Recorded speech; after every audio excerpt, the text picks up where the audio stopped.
Bonjour tout le monde, content de vous retrouver. D'abord, je vais vous parler un peu d'environnement. Hier, la première ministre a parlé dans son discours d'audace, voulait avoir des gestes concrets pour les générations à venir. Si y a un enjeu qui touche les générations à venir, évidemment, c'est l'environnement, les changements climatiques. Alors, je voudrais commencer d'abord par saluer un geste qu'elle a fait, appuyer le tramway de Québec.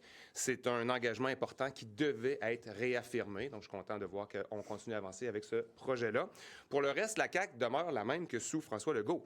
La première ministre nous a annoncé une septième, c'est fou, hein? Septième version du troisième lien, plus à l'est. Une septième version qui risque de coûter quelque chose comme 15, voire 20 milliards de dollars, plus imposante que le Golden Gate, puis ça risque surtout d'étouffer d'autres projets d'infrastructure qui ont des besoins très urgents.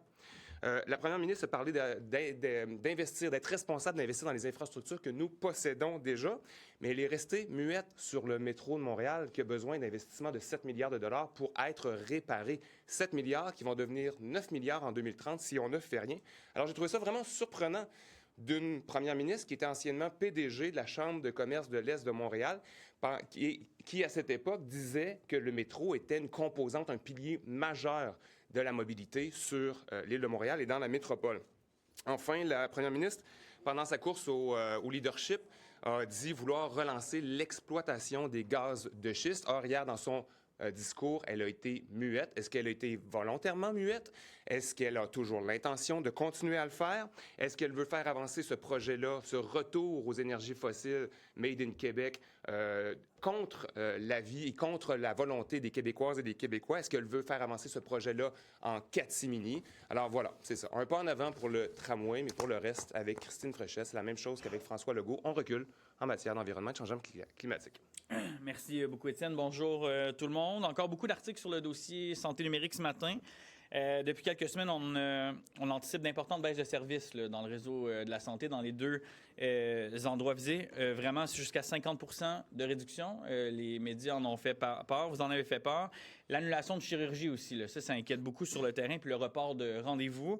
Moi, je suis en contact avec des patients, avec des médecins, avec du personnel soignant qui sont très inquiets des effets de la mise en œuvre dès cette fin de semaine du DSN, donc pour le volet formation, préparation, report de chirurgie, de rendez-vous, pour le volet médical, mais aussi pour le volet de failles de sécurité, aussi pour le volet technique. On se souvient d'un ex-ministre qui a claqué la porte spécifiquement en raison de ces motifs-là de sécurité. Et là, on apprend ce matin de la bouche de ceux qui travaillent au projet, on n'est pas prêt. C'est ce qu'ils citent quand même, c'est assez préoccupant. Et les failles de sécurité ne seront pas réglées à temps. Ils vont peut-être être réglés plus tard. Les garanties vont peut-être venir plus tard. C'est pas suffisant.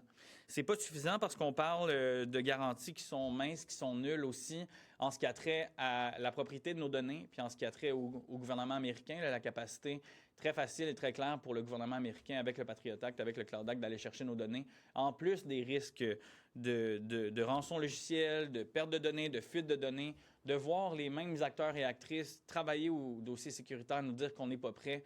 On est vraiment inquiet dans ce scénario-là. Alors, en plus, on sait que l'AMP a ouvert enquête, puis enquête sur l'attribution du contrat. Puis on sait aussi que le gouvernement cherche à remplacer Epic Systems parce qu'il va y avoir des coûts d'exploitation puis des coûts qui ont complètement explosé sur le projet. Véritablement, on n'est pas sur la bonne route. Alors, Québec solidaire appuie le DSN, ça c'est clair, mais c'est évident qu'on ne doit pas aller de l'avant actuellement. Il faut reporter la mise en œuvre du DSN. Il ne faut pas l'appliquer et le mettre en place au détriment de la sécurité des patients, au détriment de la sécurité des Québécois et des Québécoises. Il faut prendre le temps de mettre en place tout ce qui est possible pour éviter un SACLIC 2.0.